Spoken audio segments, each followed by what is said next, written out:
This is the Telemetry Transportation Daily for September 8th, 2025, and I'm Sam Abu-Al-Samad, Vice President of Market Research for Telemetry.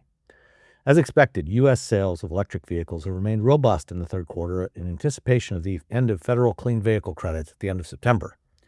In addition to the opportunity to take advantage of the tax incentives up to $7,500 on new vehicles and $4,000 on used EVs, consumers are also finding significant incentives from manufacturers that were having difficulty selling their EVs earlier in the year. However, not every automaker is benefiting equally from the EV sales surge. The overall market for electric vehicles grew 24% in July and 14% in August. However, Tesla sales only increased 3.1% in August, according to Cox Automotive. This comes despite the wide availability of the updated Model Y, Tesla's best-selling nameplate. As a result, Tesla's share of the U.S. EV market dropped to its lowest level since 2017, when it was just beginning to ramp up production of the Model 3, its first mainstream model. Cox estimates that Tesla's share of U.S. EV sales dropped to 38% in August from 48% in the first half of the year. As a result, as recently as 2020, Tesla sold more than 80% of the EVs in the U.S.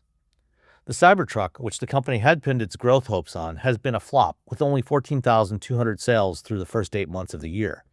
In 2017, the last time Tesla's share was below 40%, the only real competition it had were the Nissan Leaf and Chevrolet Bolt, along with small volumes of compliance EVs like the VW e-Golf and Fiat 500e.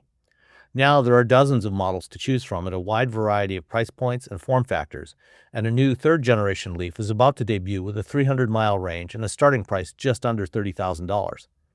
GM is now second behind Tesla in EV sales with more than 14% of the U.S. market, and it has a new generation Bolt arriving at the end of the year that will likely be priced similarly to the Leaf. While EV sales are expected to take a substantial dip in the fourth quarter, availability of new, more affordable vehicles like the Leaf, Bolt, and upcoming Slate and Ford pickups should help to boost sales again in 2026 and beyond.